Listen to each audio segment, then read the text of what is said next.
नमस्कार, capital TV Uttar Pradesh देख रहे हैं आप और मैं हूं आपके साथ नवेंदु।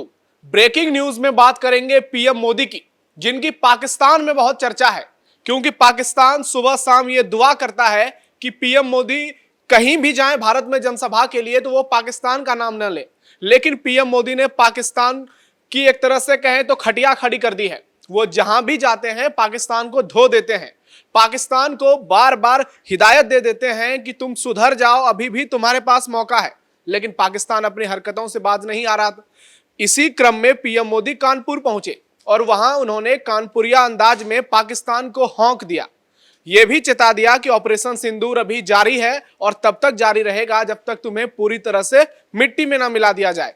पीएम मोदी का कानपुर दौरा बहुत खास रहा। एक और पाकिस्तान परेशान हो गया तो दूसरी ओर अखिलेश यादव की टेंशन हाई हो गई, उनका ब्लड प्रेशर लेवल हाई हो गया। अखिलेश यादव क्यों इतने परेशान हो गए पीएम मोदी के दौरे से, इस खबर पर ज्यादा जानकारी के लिए मेरे सहयोगी हर्ष भारद्वाज मेरे साथ जुड़ गए हैं। हर्ष जी, पहले पाकिस्तान की बात करते हैं। पीएम मोदी ने जिस तरह से कानपुरिया अंदाज में पाकिस्तान को हौंक दिया, इसके मायने क्या हैं? देखिए, इसके मायने ये हैं कि प्रधानमंत्री नरेंद्र मोदी एक लोकतंत्र देश के सबसे बड़े चेहरे के तौर पर ये बताया गया है कि आपके जैसा देश हमारा नहीं है और हमारा देश ऐसा है कि हम जो बोलते हैं वो करते हैं।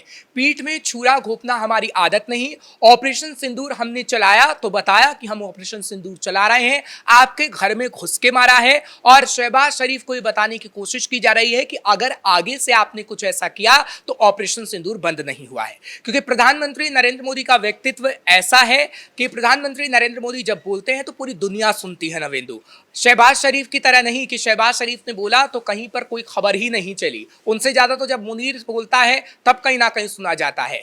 प्रधानमंत्री नरेंद्र मोदी का चेहरा ऐसा है, आकर्षण उनमें ऐसा है कि तमाम जो लोग हैं उनकी ओर आकर्षित इसलिए होते हैं क्योंकि उनकी भाषा शैली ऐसी है जो कहीं ना कहीं लोगों को काफी पसंद आती है। और इसलिए ऑपरेशन सिंदूर का जिक्र प्रधानमंत्री नरेंद्र मोदी इसलिए कर रहे हैं कि हमारे देशवासियों का जोश और हाई हो।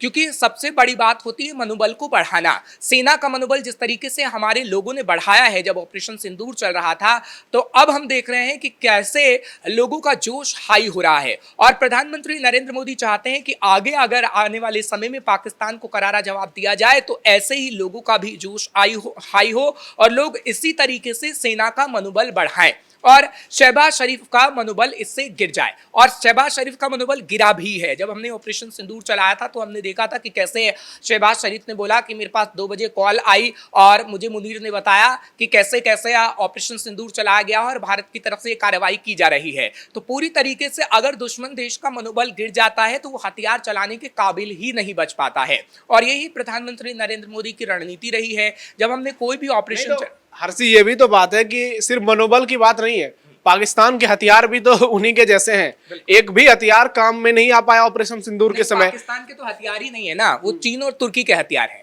पाकिस्तान खुद का कुछ भी नहीं बना सकता। गजनवी और जो शाहीन आपने देखे हैं उसकी कितनी किलोमीटर रेंज है। हमारे आप देखिए S-400 की 400 किलोमीटर रेंज है। ब्रह्मोस का जिक्र करते हैं तो 1500 किलोमीटर रेंज है, उसकी 120 किलोमीटर रेंज है। आज वो कहीं ना कहीं जम्मू कश्मीर तक भी नहीं आ सकता है। तो पाकिस्तान को तो खुद का कुछ भी नहीं है ना, वो चीन का है, चीन से लेता है। और चीन के हम देखते हैं कि हथियार कैसे हैं। और अगर तुर्की की बात करें तो तुर्की का किस तरीके से विरोध हो रहा है। और तुर्की ने जब भी पाकिस्तान की मदद करने की कोशिश की है तो तुर्की ने मुंह की खाई है। तुर्की के ड्रोन जो है वो भारत में दिवाली के पटाखों से भी कहीं ज्यादा बदतर नजर आए, जिस तरह से उसका परफॉर्मेंस देखने को मिला। लेकिन पीएम मोदी ने कानपुर से एक और इंपॉर्टेंट बात कही। उन्होंने कहा कि ब्रह्मोस का नया ठिकाना अब यूपी होने वाला है।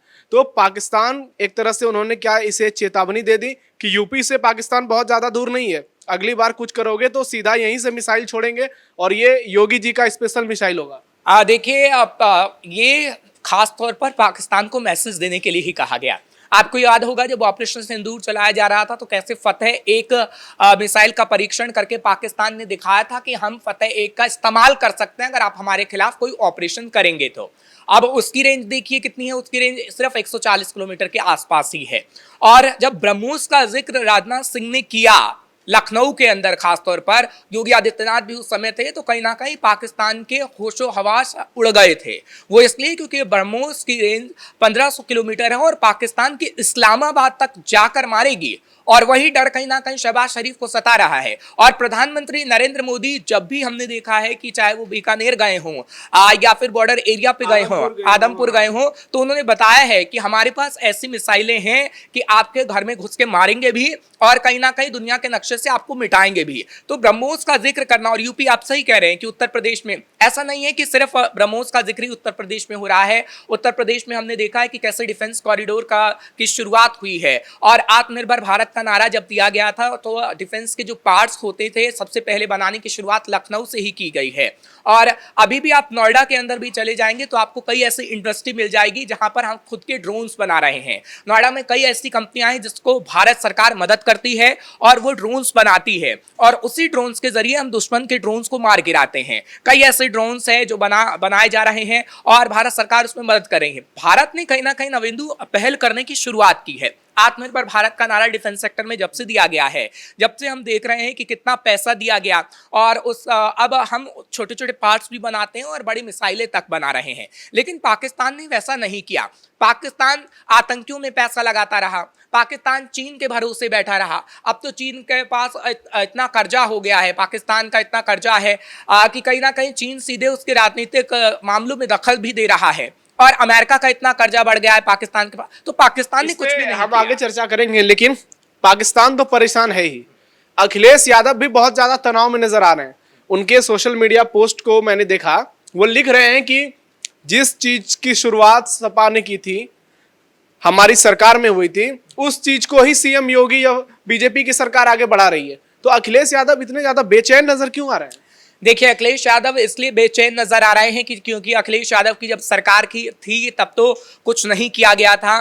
तमाम ऐसे जो औद्योगिक नगरी थी उसको पूरी तरीके से बंद कर दिया गया था। सबसे बड़ा उदाहरण कमलापुर चीनी मिल ही है, जब हमने देखा था कि लाखों लोगों की नौकरियां चली गई थी। उसके बाद जब अखिलेश यादव की सरकार भी रही 2013 में, तो भी अखिलेश यादव से अपील की गई थी, प्रदर्शन हुए थे सड़कों पर कि आप उन चीनी मिलों को खुलवाइए और हमें नौकरी दीजिए। लेकिन अखिलेश यादव से वो तो हुआ नहीं।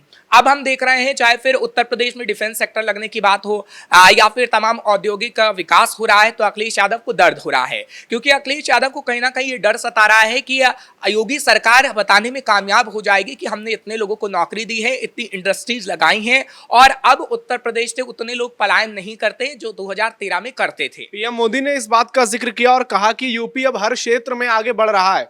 तो अखिलेश यादव इस बात से क्या बहुत ज्यादा परेशान हो गए हैं? क्या पहले तो अमित शाह ने लोकसभा से कह दिया था कि योगी जी फिर रिपीट होने वाले हैं, तो उनको लग रहा है कि अब शायद योगी का काट हमारे पास नहीं है और तीसरी बार भी योगी ही अगुवाई करने वाले हैं। देखिए, योगी मोदी की जोड़ी हिट है और हिट रहेगी, क्योंकि केंद्र में मोदी और उत्तर प्रदेश में योगी, ये नारा हमने देखा है कि किस तरीके से उत्तर प्रदेश में लगाया गया है। और योगी आदित्यनाथ की बात करूं तो योगी आदित्यनाथ ने अपनी तस्वीर कहीं ना कहीं पहले से ही सेट कर ली है, चाहे वो महिलाओं के बीच हो, चाहे वो युवाओं के बीच हो या फिर अन्य लोगों के बीच हो। क्योंकि जिस तरीके से हमने पुलिस भर्ती की प्रक्रिया देखी है, हालांकि उसमें जो धांधली हुई थी उस पर कार्रवाई भी तुरंत कर दी गई और किस तरीके से लोगों को नौकरियां दी गई है, वो एक सबसे बड़ा उदाहरण है उत्तर प्रदेश के अंदर। महिलाओं की बात करें तो महिलाओं को किस तरीके से रोजगार से जोड़ा गया है उसको भी आप देख लीजिए। और जिस तरीके से अपराध बेहद कम हुआ है, कि हम नहीं कह रहे, एनसीआरबी का आंकड़ा बताता है। आप अखिलेश यादव की सरकार में वो आंकड़ा देख लीजिए, एनसीआरबी का डाटा मौजूद होता है, गूगल पर आप जाएंगे आपको मिल जाएगा।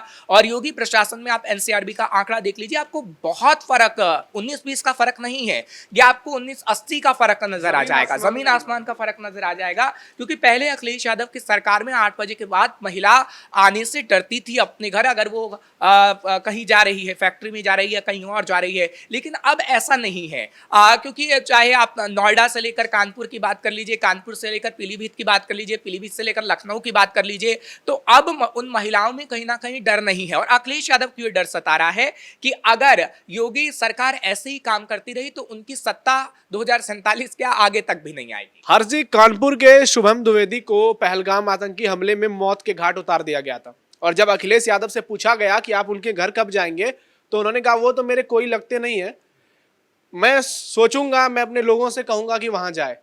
इस बीच सीएम योगी ने उनके परिवार से मुलाकात की, अंतिम संस्कार में शामिल हुए और अब पीएम मोदी ने भी उनके परिवार से मुलाकात कर ली। तो क्या अखिलेश यादव इस घटना से बहुत ज्यादा उनका ब्लड प्रेशर हाई हो गया है? क्योंकि एक वोट बैंक जो उनको डर मन में सता रहा है, शुभम द्विवेदी ब्राह्मण समुदाय से आते हैं और जिस तरह से उनकी पार्टी की ओर से लगातार टिप्पणी की जा रही है, तो ऐसे में 2027 से पहले क्या अखिलेश यादव की पीएम ने खटिया खड़ी कर दी है? देखिए, अखिलेश यादव को अभी समझ में नहीं आ रहा कि करना क्या है। अखिलेश यादव हमेशा से राजनीतिक फायदा उठाना चाहते हैं। अभी ब्राह्मणों का जिक्र होता है तो अखिलेश यादव ने जरूर माता प्रसाद पांडे को लाया, नेता प्रतिपक्ष बनाया, लेकिन उससे ये समझ में आया कि हाँ, वो ब्राह्मण वोटरों को साधने की कोशिश करते हैं। लेकिन जिस तरीके से राणा सांगा विवाद, कई विवाद ऐसे रहे हैं जिसमें अखिलेश यादव का नाम सामने आया है, तो ये लग रहा है कि अखिलेश यादव ब्राह्मण विरोधी ही है। और अखिलेश यादव और शुभम द्विवेदी के घर नहीं जाना क्या इसी का एक उदाहरण है? इसी का एक उदाहरण है, क्योंकि वो कुछ ऐसे कट्टरपंथी है जिनको नाराज नहीं करना चाहते, यानी मुस्लिम वोटर्स को।